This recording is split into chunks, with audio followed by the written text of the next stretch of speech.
고린도후서 6장 14절 너희는 믿지 않는 자와 멍에를 함께 매지 말라.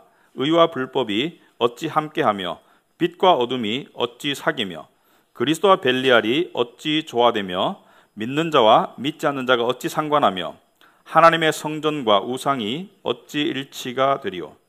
우리는 살아계신 하나님의 성전이라. 이와 같이 하나님께서 이르시되 내가 그들 가운데 거하며 두루 행하여 나는 그들의 하나님이 되고 그들은 나의 백성이 되리라. 그러므로 너희는 그들 중에서 나와서 따로 있고 부정한 것을 만지지 말라. 내가 너희를 영접하여 너희에게 아버지가 되고 너희는 내게 자녀가 되리라. 전능하신 주의 말씀이니라 하셨느니라. 그런즉 사랑하는 자들아, 이 약속을 가진 우리는 하나님을 두려워하는 가운데서 거룩함을 온전히 이루어 육과 영의 온갖 더러운 것에서 자신을 깨끗하게 하자. 아멘. 우리 앉으시기 바랍니다. 우리 잠시 기도하도록 하겠습니다. 하나님 아버지, 참으로 감사합니다. 저희들을 이 자리에 불러주신 것도 하나님이시고 우리에게 믿음을 주시고 또 건강한 몸을 주셔서 우리가 오고 싶어하는 마음, 또 올 수 있는 육신적인 상황을 허락하신 것도 하나님이시고 또 이 시간 우리가 말씀을 듣지만 그것을 깨우칠 수 있는 것도 하나님이 도와주셔야 함을 고백합니다. 하나님 아버지, 이 시간 저희들과 함께해 주시옵시고 특별히 우리 심령 가운데 하나님을 향해서 열린 마음, 어린아이와 같은 순전한 마음, 그리고 지혜의 마음을 허락하여 주시옵소서. 예수님 이름으로 기도합나이다. 아멘. 네, 우리 사람들의 삶, 이 한 주간 단위로 움직이죠. 이렇게 월요일부터 금요일까지 또는 토요일까지, 일요일 날 우리 교인들은 예배 나오고 이렇게 움직이는데, 이 한 주간의 삶을 살펴보면 사실 이렇게 표현할 수 있겠습니다. 이 소용돌이에서 쓰러지지 않으려고 많이 힘써왔다. 정신적, 정서적 소용돌이에서 쓰러지지 않으려고 많이 노력해왔다. 직장이나 학업이나 뭐 상관없이. 그래서 우리의 삶은 이 태풍이 부는 것 같아요. 근데 태풍이 부는데 태풍에서 쓰러지지 않으려고 많이 힘쓰고 여러분들이 용을 썼겠죠. 그래서 피곤하죠. 아직까지도 그 바람이 여러분 안에 불 수도 있습니다. 지금 이 자리에 앉아 있음에도 불구하고 그 생각과 그 상황 때문에. 그런데 여러분이 태풍을 보시면은 태풍의 이 반경이 있어요. 근데 태풍의 반경에서 밖으로 나갈수록 훨씬 더 바람이 세고 쓰러지기가 쉽습니다. 훨씬 더 피해가 커요. 근데 놀랍게도 태풍의 안으로 들어갈수록 바람이 약해집니다. 궁극적으로는 태풍의 가장 중앙인 태풍의 눈에 들어가면 바람이 안 불어요. 여러분도 아시죠? 뉴스에서 보시면은 이 항공 촬영을 보면은 태풍 때문에 많이 휩쓸리고 막 혼미한데 안에는 하얗게 나와 있어요. 움직임이 없어요. 여러분, 저는 하나님이 주신 이 말씀은 우리의 구원에 관한 것이고 삶의 지혜에 관한 것입니다. 그런데 지혜라는 것은 세상의 소용돌이 속에서 그 소용돌이의 안으로 들어갈 수 있는 능력이라고 생각합니다. 근데 안으로 들어가는 것이 지혜이고 밖으로 나가는 것이 미련함이라고. 어떤 사람들은 밖에 나가면 더 흔들리는데 더 밖으로 나가는 사람이 있어요. 근데 지혜와 미련함의 차이가 뭐냐? 이것입니다. 지혜는 성경의 말씀이 전하는 진리의 단순함, simplicity, 단순함을 볼 줄 아는 게 지혜입니다. 미련함은 이 단순함을 복잡함으로 만드는 게 미련함이고요. 반대로 지혜는 성경이 보여주는 진리의 심오함을 깨닫는 것이 지혜이고요. 미련함은 반대로 얄팍함에 머무는 게 미련함입니다. 근데 우리의 인간의 본성은 단순한 진리를 복잡하게 만들 때가 있고요. 심오한 진리를 깨닫지 못하고 얄팍한 가운데 머물 때가 있습니다. 무슨 말이냐? 오스왈드 체인버스가 이렇게 말했습니다. 우리 주님은 우리 때문에 거듭 놀라실 것이다. 주님은 우리가 얼마나 단순하지 않은지에 대해서 놀랄 것이다. 진리 자체가 이해하기 어려워서가 아니라 우리 각자의 생각과 견해들이 진리를 복잡하고도 어렵게 만든다. 무슨 말이냐면은 진리 자체가 어려운 게 아닙니다. 진리는 단순하고 심오해요. 근데 우리의 각자의 생각과 각자의 세상적인 욕심과 하여튼 우리의 어지러운 마음이 이 진리를 복잡하게 만들고요, 진리의 심오함을 깨닫지를 못합니다. 성경이 분명히 전하는 분명한 진리는 상당히 단순합니다. 그래서 세상 사람들이 너무 단순해서 믿지를 못해요. 예를 들어서 이거죠. 우리가 믿는 진리의 핵심은 이거죠. 예수 그리스도를 믿어라. 그분의 십자가와 부활을 믿으면 모든 좋은 것, 천국, 구원 다 얻을 수 있다. 너무나 단순해요. 그러니까 예수만 믿으면 돼. 예수와 십자가만 믿으면 되는 이 단순한 진리를 세상 사람들은 못 받아들여요. 그래서 미국에서요, 대학교를 가면 대학교 교수들이 교회 다니는 애들을 이게 찾아내요. 그래서 아직까지도, 그러니까 교수의 사명 중 하나 이거랍니다. 교회 다니는 애들을 교회 못 다니도록 만드는 거. 그러니까 아직도 그 원시적인 단순한 진리를 믿느냐? 그 예수가 십자가에 죽고 부활했다는 그 신화 같은 일을 믿고 구원을 얻는다고 생각하니 아직도 그 단순함에서 벗어나서 이성과 인간의 지식이 갖춰져드는 이 복잡한 세계를 들어가려면 그 단순함과 결별하거라 이렇게 말합니다. 그 단순함에 머무르는 한 너는 이 아카데미아, 학문적인 세상에 어울리지 않아. 왜? 학문적인 세상은 분석적이고 복잡한데 이곳에 어울리지 않아. 그 단순함을 벗어나는 것이 학문의 세계로 들어오는 첫 번째 단계라고 이야기하죠. 근데 세상만 그런 게 아니죠.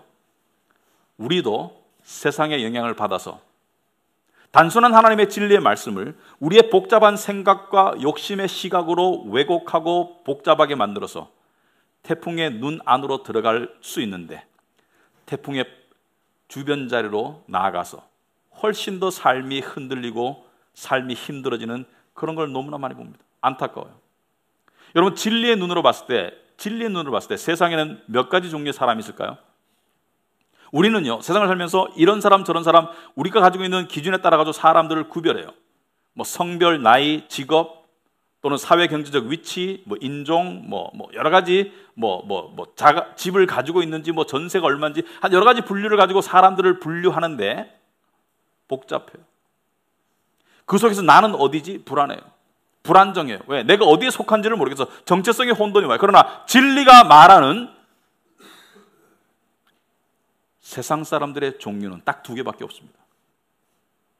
예수 믿고 구원받은 사람, 예수 안 믿고 구원 못 받은 사람, 둘 중에 하나예요. 제3지대가 없습니다. 중간지대가 없어요. 예수 믿고 구원을 받았고 하나님의 자녀가 되었든지, 아니면 예수 아직 안 믿고 구원을 못 받고 하나님의 원수로 남아있든지, 예수 믿는 자들에게는 모든 좋은 일이 이미 주어졌고요, 예수 안 믿는 자들은 좋은 일과 상관이 없어요. 이게 진리 아닙니까? 진리가 전하는 단순함에 비춰봤을 때 예수 믿는 사람에게는 소망이 존재하지만 예수 안 믿는 사람에게는 절망만이 존재할 뿐입니다. 이게 단순한 진리 아닙니까? 근데 왜 우리는 이걸 복잡하게 만들까요? 왜? 내 생각과 세상의 체험을 통해서 진리를 자꾸 재단하려고 하니까 진리가 복잡해지는 거예요. 세상에는 두 종류의 사람밖에 없습니다. 예수 믿는 사람과 예수 안 믿는 사람. 물론 예수 안 믿는 사람 중에서는 예수 믿을 사람도 있겠죠. 하지만 현재 딱 지구가 멈춘다면 딱 두 부류로 나눠요. 예수님이 다시 재림하실 때 딱 두 부류로 나눕니다. 오른편에 설 사람, 왼편에 설 사람. 딱 두 부류로 나눠요. 오른편에 설 사람은 양이고 왼편에 설 사람이 염소예요. 딱 두 부류밖에 없어요. 그런데 이 두 부류의 이 사람들이 너무나 정체성과 신분이 다르고요, 극단적으로 달라요. 그리고 너무나 운명이 달라요. 운명의 길이, 갈림길이 달라요. 천국과 지옥의 갈림길이 너무나 분명하게 달라요. 그렇기 때문에 이 두 부류의 사람들은 살아가는 방식도 당연히 달라야 되겠죠. 그런데 문제는 뭡니까? 이쪽에 속한 사람이 이쪽에 속한 사람처럼 살아가는 거. 물론 안 믿는 사람이 믿는 사람처럼 살아가는 사람은 드뭅니다. 하지만 많은 믿는 사람들이 믿지 않는 사람처럼 살아가요. 이것이 진리를 왜곡하게 되는 이유입니다. 왜? 우리가 잔머리 굴려서 단순한 하나님의 말씀을 그대로 받아들이기보다는 이렇게도 꼬아보고 저렇게도 꼬아보고 내 생각에 맞춰보고, 그러니까 진리가 하나가 아니고 여러 개예요. 자, 그런 맥락에서 오늘 본문을 보도록 하겠습니다. 사도 바울은 14절에 이렇게 말하고 있습니다. 너희는 믿지 않는 자와 멍에를 함께 매지 말아라. 여러분 많이 들어봤죠? 믿지 않는 자와 멍에를 함께 매지 말아라. 여러분, 이 멍에가 뭔지 요즘 사람들 잘 몰라요. 여러분, 멍에가 뭔지 대충 아는 것 같은데 잘 모를 거예요. 아마 안다고 생각하는데 멍에가 뭔지 설명해 보세요. 이렇게 말하면 설명할 사람 별로 없습니다. 멍에가 뭐죠? 멍에는 쟁기질을 하거나 수레를 끄는데 짐승을 활용하죠. 그 짐승의 목에 이렇게 구부러진 막대기가 멍에입니다. 그러니까 짐승의 목에 구부러진 막대기를 올려서 그 짐승의 힘을 거기에 실어서 쟁기질을 하거나 수레질을 하는 것이, 수레를 끄는 것이 멍에예요. 그런데 믿지 않는 자와 멍에를 함께 매지 마라. 짐승도 한 마리가 아니고 두 마리, 세 마리가 같은 멍에를 메고 이 힘을 합쳐서 더 큰 노동력을 제공할 때가 있습니다. 그렇죠? 쟁기질 할 때 쉬운 것은 한 마리가 하지만 둘이 할 수가 있고요. 그 수레도 한 마리가 끄는 수레가 있지만 두 마리, 세 마리가 끄는 수레가 있죠.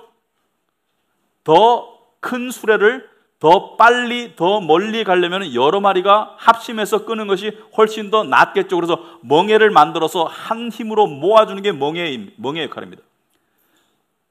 그런데 여러분, 농부가 수레를 끌거나 쟁기질 할 때 소는 소하고 말은 말하고 나귀는 나귀하고 이렇게 짝을 지어서 멍에를 씌우지.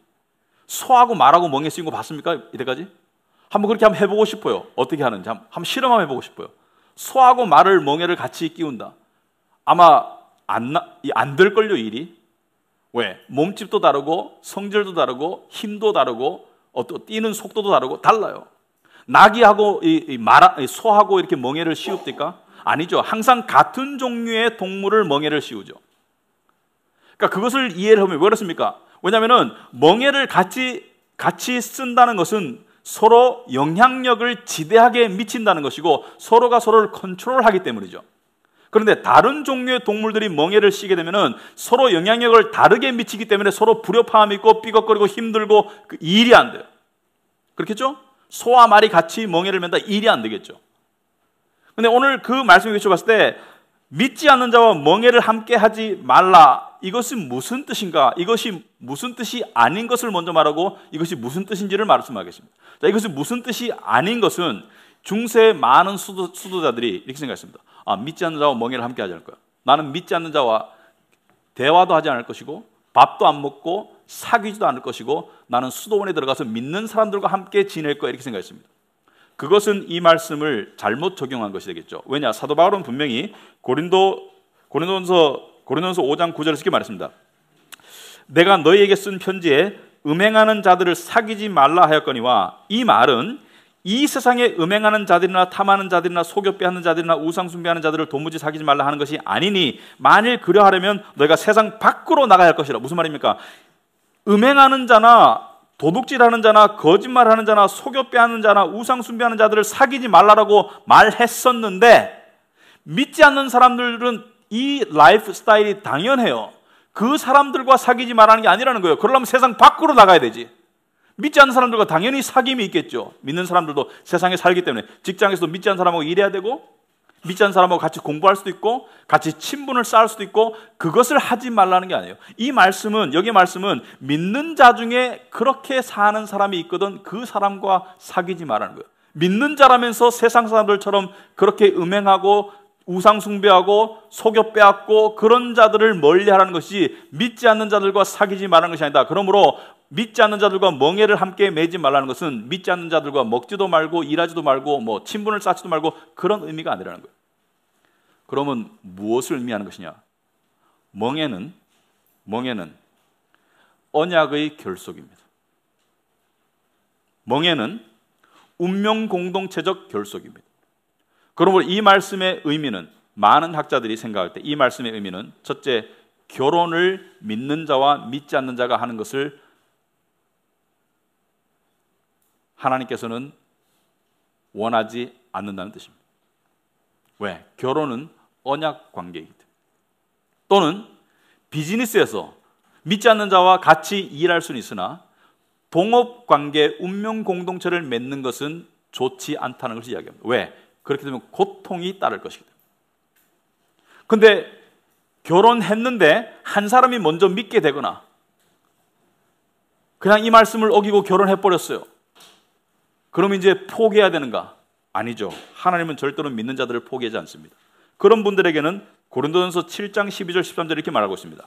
그 나머지 사람들에게 내가 말하노니 만일 어떤 형제에게 믿지 아니하는 아내가 있어 남편과 함께 살기를 좋아하거든 그를 버리지 말며 어떤 여자에게 믿지 아니하는 남편이 있어 아내와 함께 살기를 좋아하거든 그 남편을 버리지 말아라. 같이 살아라는 거예요. 이미 결혼했으면 같이 살아라. 그리고 베드로는 베드로서에서 이렇게 말했습니다. 베드로는 믿지 아니하는 배우자의 경건과 정절한 삶을 통해서 믿는 자의 믿지 않는 배우자가 믿음을 가질 수도 있는 것 아니냐. 하지만 선택이 주어진 상황에서는 믿지 않는 자와 결혼하는 것은 하나님이 금하고 있습니다. 왜? 힘들기 때문에. 왜냐하면 믿는 자와 믿지 않는 사람은 생각하는 가치관이 너무나 달라요. 비슷하면 그거는 믿는 자가 아니겠죠. 첫째, 돈을 어떻게 쓸 건가 가치관이 다릅니다. 시간을 어떻게 쓸 건가 가치관이 달라요. 아이들을 어떻게 키울 건가 가치관이 다릅니다. 믿지 않는 자는 학원에 보내는 게 우선순위지만 믿는 자는 뭐예요? 학원도 다녀야 되겠지만 교회에 보내는 게 우선순위예요. 그리고 주일날 무엇을 할 것인가 무엇을 안 할 것인가 확연히 다릅니다. 믿지 않는 사람은 산에 가고 싶죠. 믿는 사람은 교회에 가고 싶고. 확연히 달라요. 그러니까 삶이 삐걱삐걱 할 수밖에 없는 거예요. 근데 믿지 않는 자가 믿는 자를 따라서 교회도 나오고 아름다운 모습입니다. 교회 사람들과 사귀고 아주 좋은 거예요. 하나님의 은혜가 함께하는 거예요. 좋은 거예요. 자, 그런데 여기까지만 말한다면은 우리는 그러면 나는 뭐 믿지 않는 사람하고 결혼도 안 했고 안 할 것이고 또는 안 할지 모르고 또는 나는 믿지 않는 사람하고 동업도 안 하니까 별 문제가 없네, 별 상관이 없네 이렇게 생각할 수 있어요.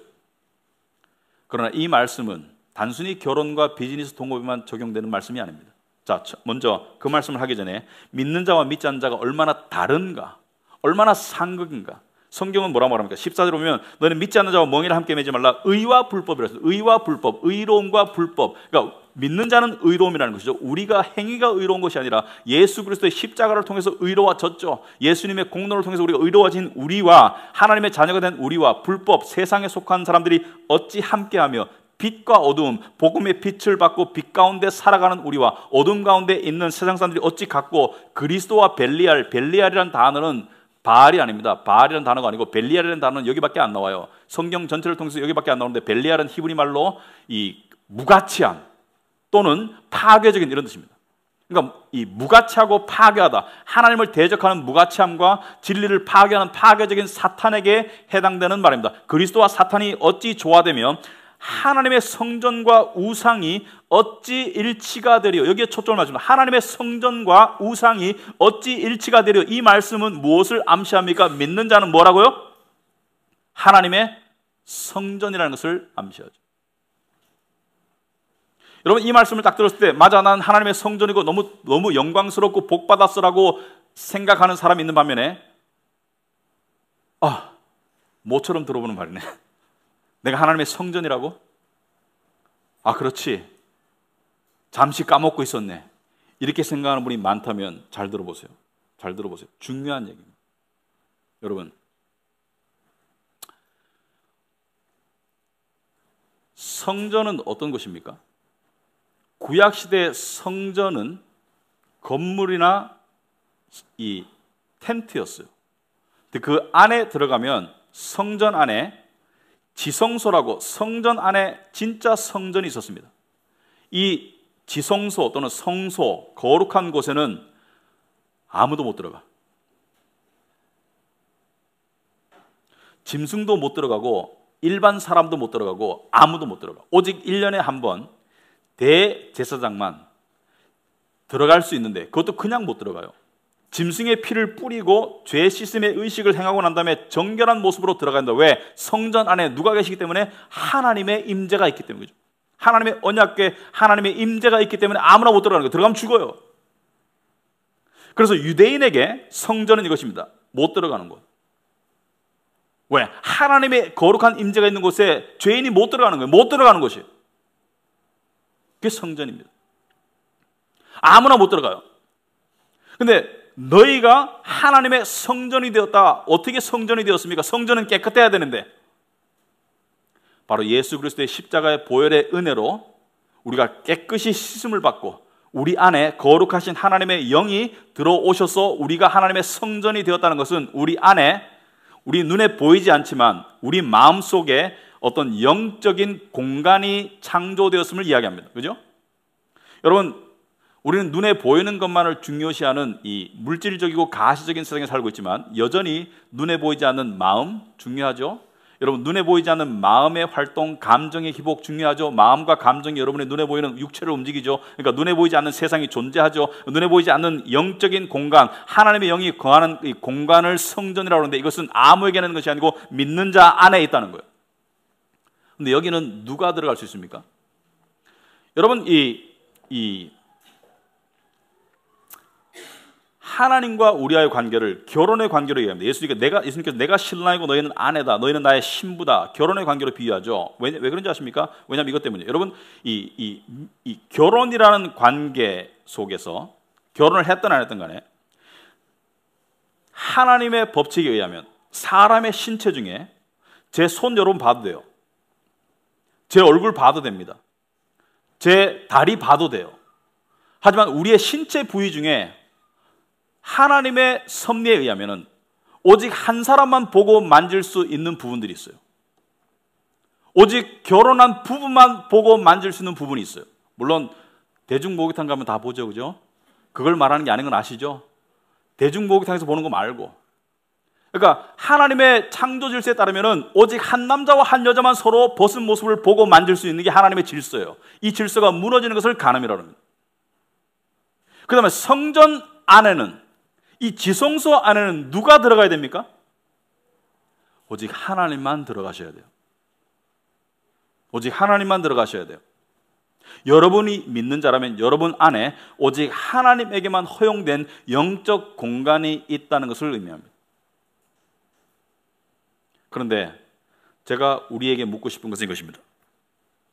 우리는 이 내적 성전의, 내면의 성전에 관한 분명한 개념이 있는가? 나는 주기적으로 내 안에 있는 성전 가운데서 하나님을 만나고 있는가?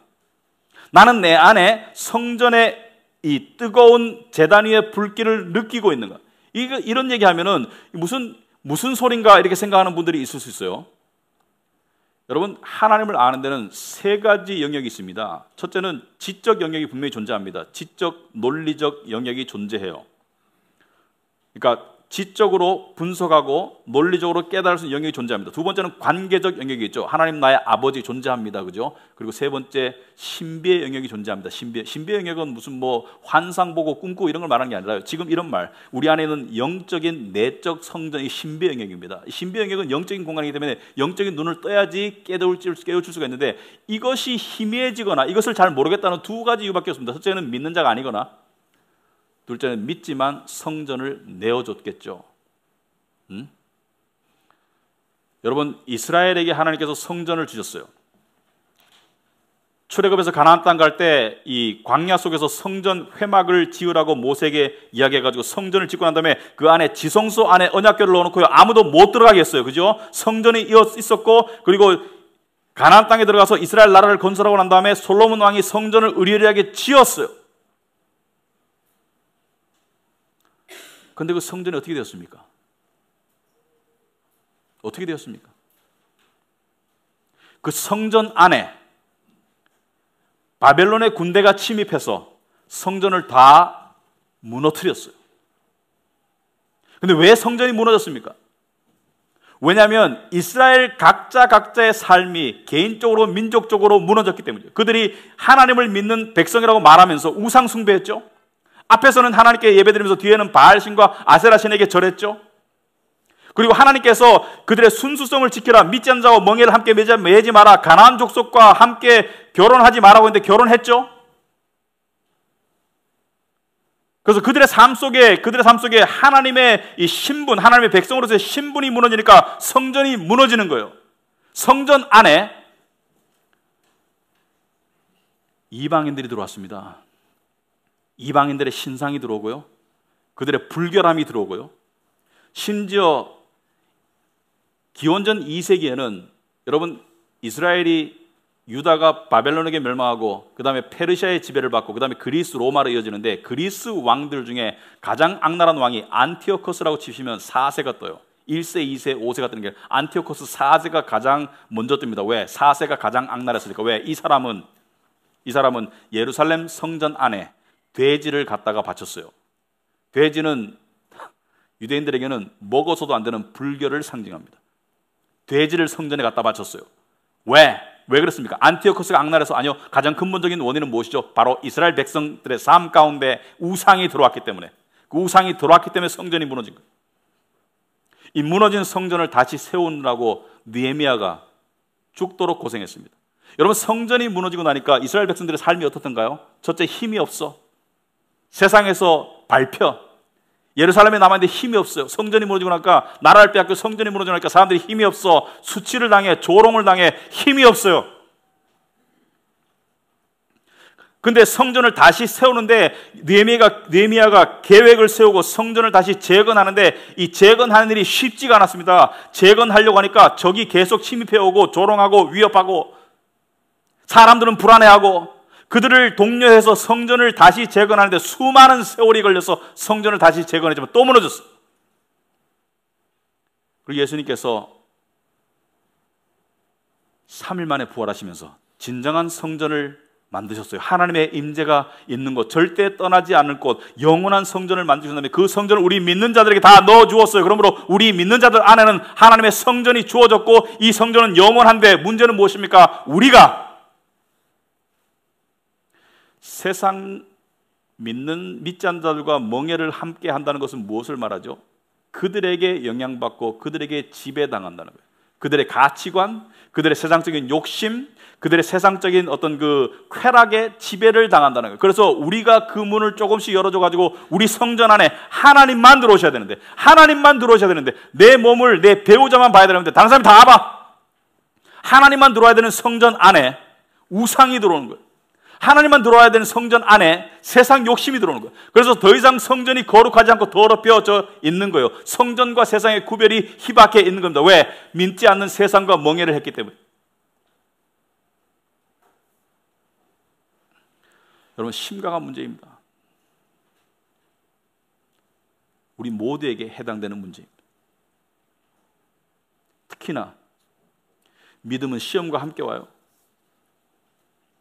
믿음이 자라기 시작할 때 분명히 시험이 함께 옵니다. 어떤 식으로? 세상적인 욕심과 쾌락의 시험이 옵니다. 돈 욕심 대표적이죠. 믿음이 자라려고 하는데 돈 욕심에 이끌려서 확 무너지는 사람들, 믿음이 자라려고 하는데 세상적인 쾌락에 의해서 확 무너지는 경우, 성전이 무너지는 거예요. 우리 안에 세상이 들어오는 거예요. 요한계시록 3장에 보시면은 예수님이 문 밖에 서서 두드려요. 볼지어다 내가 문 밖에 서서 두드리노니 누구든지 내 음성을 듣고 문을 열면 내가 그에게로 들어가 그와 더불어 먹고 그는 나와 더불어 먹으리라. 이것은 믿지 않는 사람에게 하는 말이 아닙니다. 믿는 자들에게 하는 말씀이에요. 내가 문 밖에 서서 두드린다는 것은 무엇을 말합니까? 성전의 문을 두드리는 거예요. 성전의 문을 두드리는데 들어오셔야 될 주님에게 열어줘야 될 문을 주님에게 열어주지 않고 우리는 세상을 향해서 열어줄 때가 많습니다. 세상을 향해서 열어주고 세상의 우상들을 데려다가 그 우상들을 숭배해요. 돈, 쾌락, 명예. 성전이 무너지는 것입니다. 사실 매일매일 세상은 이 성전을 무너뜨리려고 엄청나게 우리를 공격합니다. 세상을 통해서 세상 뒤에 누가 이것을 움직입니까? 사탄이 세상의 물질과 세상의 쾌락과 세상의 명예와 세상의 어떤 것들을 통해서 우리의 성전을 허물려고 계속 노력해요. 그런데 성전이 허물어지면 어떤 결과가 우리에게 옵니까? 성전이 허물어지면 어떤 결과가 우리에게 옵니까? 수치와 불안과 두려움과 그런 것이 우리를 사로잡게 돼요. 마치 이스라엘 백성의 성전이 무너지고 예루살렘에 남았던 사람들의 삶을 살펴보면 그들의 삶에는 수치가 있었고 불안감이 있어. 언제 죽을지 몰라. 언제 적이 다시 쳐들어올지 몰라. 불확실해, 미래가. 여러분, 미래가 불확실하죠. 미래 확실한 사람 손 들어보세요. 믿음이 다 없네. 단순하게 보면 우리의 미래는 확실해요. 우리의 미래는 천국입니다. 이 땅에서의 불확실함은 천국의 확실함으로서 덮여질 수 있는 거예요. 미래라는 사람은 이 땅의 시각으로 자꾸 바라보기 때문에 미래가 자꾸 복잡한 거야. 근데 단순한 사람은 이거밖에 안 믿어요. 단순한 사람은 이 땅의 미래는 난 잘 몰라. 내일 일은 난 몰라요. 한 가지 알아요. 나는 천국 가요. 세상은 성경적인 지혜를 미련함이라고 합니다. 너 어떻게 단순할 수가 있니? 그러나 하나님의 단순하심이 세상의 지혜를 이겨요.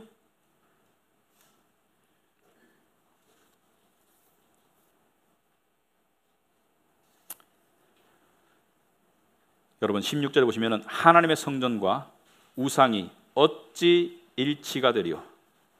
우리는 살아계신 하나님의 성전이다. 우리는 살아계신 하나님의 성전이다. 이와 같이 하나님께서 이르시되 내가 그들 가운데 거하며 두루 행하여 나는 그들의 하나님이 되고 그들은 나의 백성이 되리라. 그러므로 너희는 그들 중에서 나와라. 그들 중에서 나오라는 거 뭐예요? 그들 중에서 go out from their midst. 그들 밖으로 나가라는 거. 이것은 세상을 떠나는 것이 아니라 이것은 무엇을 말합니까? 우리의 중심이 세상으로부터 하나님께로 나아가라는 거예요. 중심이 세상에부터 하나님께로 나아가라는 거예요. 마치 우리는 똑똑하다고 생각하고 세상을 향해 나가지만 폭풍으로 따지면 우리는 폭풍의 가장자리로 자꾸 나아가고 있어. 하나님은 그게 아니고 반대로 가라는 거예요. 폭풍의 중간으로 가는 거예요. 그 안에는 지혜의 사람들이 모이는 작은 공간 안에는 무풍지대예요.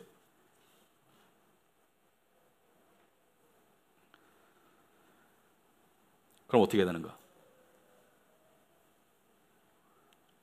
그럼 우리는 어떻게 해야 되는가? 믿지 않는 자와 멍에를 많이 메고 있어요. 믿지 않는 세상과 멍에를 메고 있는데 어떻게 해야 되는가? 여러분 로마서 12장 2절에 너희는 이 세대를 본받지 말아라. 오직 마음을 새롭게 함으로 변화를 받아라.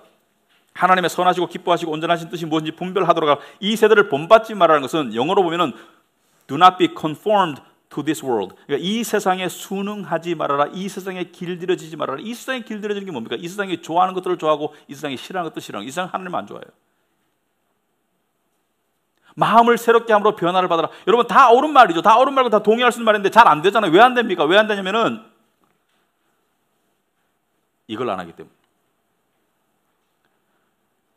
여러분의 노력이 부족해서도 아니고 여러분의 의지가 부족해서도 아니고 근본적으로 여러분이 이 말씀이 옳지 않다고 생각해서도 아니에요.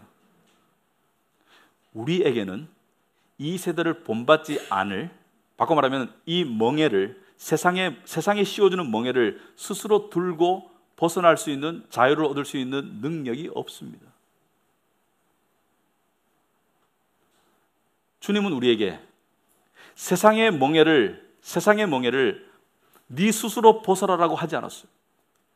세상의 멍에 가운데 있다면은 수고하고 힘들고 무거운 가운데 있다면은 예수님께서 뭐라 했습니까? 내게로 오라 했어요. 내게로 오라. 수고하고 무거워진 자들아 다 내게로 오라 했습니다. 내게로.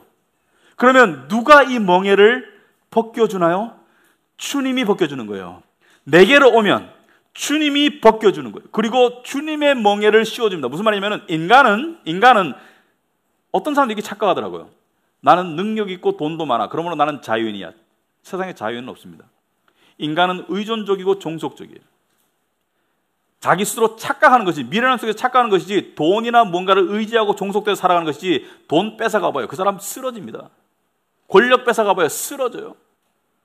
인간은 의존적이고 종속적이기 때문에 누군가에게 의존하고 종속해야 되는데 세상에 종속되지 말고 예수님 말씀 뭐예요? 나의 멍에를 메고 내게 배우라는 것은 뭐예요? 나에게 종속되거라. 나에게. 그리하면 너의 마음이 쉼을 얻으리니. 우리가 그토록 갈망하는 마음의 쉼, 영혼의 안식은 세상에서 주어지지 않습니다. 우상은 우리에게 줄 수가 없어요. 우상은 줄 수 있다고 거짓말하고 계속 자기를 추구하래요. 우상은 줄 수가 없습니다. 오직 주님만이 줄 수가 있어요. 내 멍에는 쉽고 내 짐은 가볍다라고 말했습니다. 무슨 말입니까? 세상의 멍에는 우리를 올가매요. 우리가 세상의 멍에를 스스로 벗어나려고 할 때 마치 덫에 걸린 짐승처럼 벗어나려고 하면 할수록 우리는 올가매죠. 하지만 우리가 할 일은 한 개밖에 없습니다. 세상의 덫은 염려하지 마세요. 우리는 주님께 가면 돼요. 주님이 벗겨주시는 거예요. 주님이 멍에를 들어주시는 거예요. 주님께 간다는 게 구체적으로 무엇입니까? 오늘날 많은 사람들이 바빠요. 그러나 아무리 바빠도 주님께 가는 것을 소홀히 하면 그건 미련함입니다. 주님께 가는 것은 무엇이죠? 예배, 말씀, 기도, 기본을 회복하는 거예요. 저는 여러분들이 혼자 개인적으로 기도 생활을 잘 하시는지 잘 몰라요. 저는 하나님이 아니기 때문에. 하지만 왜 교회에서 기도 시간을 만들어서 사람들을 오라고 하는가? 한번 생각해 보시기 바랍니다. 물론 직장 때문에 시간이 안 맞는 경우도 있고요. 일주일 지나고 나면 피곤할 수도 있어요. 피곤하니까 쉬고 싶을 수도 있습니다. 하지만 혼자 기도하는 것이 좋은 사람도 있지만 많은 경우는 이 교회에 와서 기도 시간에 함께 기도하는 것이 필요한 사람들이 훨씬 더 많습니다. 왜? 여기는 이 건물 자체가 중요한 것이 아니라 믿는 자들이 주기적으로 모인 곳이기 때문에 성전이 연습된 공간입니다. 이 안에는 예배가 연습되어 있고 말씀이 연습되어 있고 기도가 연습된 공간이기 때문에 이 안에 오면은 저절로 말씀 듣게 되고 기도할 수 있는 분위기가 돼요. 피곤한데 제가 목사지만 금요 기도회 때 저도 졸립니다. 기도하면서 졸다가 기도하다 그래요. 근데 때때로 그런데 참 좋아요. 왜냐하면 영의 성전에서 하나님을 내 마음의 성전에서 하나님을 만나는 그 영의 안식과 위로 가운데 영이 쉬게 되니까 육이 졸음이 와요. 영이 복잡하면 아무리 피곤한데도 육이 잠이 안 오는데 영이 쉬니까 육이 졸아요. 아, 주께서 사랑하시는 자에게 잠을 주시는도다. 아멘. 그렇게 30분, 1시간 시간을 보내고 나면 회복됩니다. 물론 모든 사람에게 가능한 것은 아니에요. 이게 불가능하다면 혼자만의 그런 시간을 가지세요. 하지만 이게 가능할 수 있다면 교회에 나가서 그런 시간을 가져야지 성전을 유지할 수 있습니다. 성전이 유지 안 되는 사람은 세상과 멍에를 함께 짊어지고 갈 수밖에 없어요. 세상의 멍에는 너무나 아프고 힘듭니다. 세상의 멍에가 짓누르지 않는 인생은 없습니다. 우리는 이상적으로만 생각할 건 아니에요. 예수 믿고 믿음이 온전하다 해가지고 세상의 멍에를 완전히 벗어난다, 그건 불가능해요. 세상의 멍에를 10%쯤, 20%, 30% 느낀 사람이 10%쯤 경감되고 주님의 멍에가 좀 더 느껴지는 것이 그것이 신앙의 자람이겠죠. 그렇다면 세상의 힘든 삶 가운데, 휘둘리는 삶 가운데 그것을 스스로의 힘으로 벗어나 보려고 노력하는 그 인생과 또는 세상의 우상을 통해서 해결해 보려는 그 인생과 주님께 나오는 인생과 점점 더 어떻게 달라지겠습니까? 그거요 복잡하지 않더라고요. 보면 다 보입니다. 주님께 나아가는 사람의 삶의 변화는 눈에 보이게 되어 있습니다. 주변 사람들. 7장 1절의 마지막 절. 그런즉 사랑하는 자들아, 이 약속을 가진 우리는 하나님을 두려워하는 가운데서 거룩함을 온전히 이루어 육과 영의 온갖 더러운 것에서 자신을 깨끗하게 하자. 여러분, 이 말씀이 다 옳아요. 다 옳은데 사실 이 말씀을 딱 들었을 때 하나님을 두려워하는 것 가운데 거룩함을 온전히 이루라, 부담스럽죠. 아니, 거룩의 근처에도 못 가는 것 같은데 거룩함을 온전히 이루라고요. 육과 영의 온갖 더러운 것에서 자신을 깨끗하게 하자. 이게 좋은 말씀인데 부담스럽죠. 안 되잖아요. 됩니까? 안 돼요. 그러나 돼요. 이것이 부담스럽게 느껴지는 이유는 아마도 주님께 다가가는 노력이 부족하기 때문일 것입니다. 성경에서 말하는 거룩함이란 단지 도덕성을 말하는 게 아닙니다.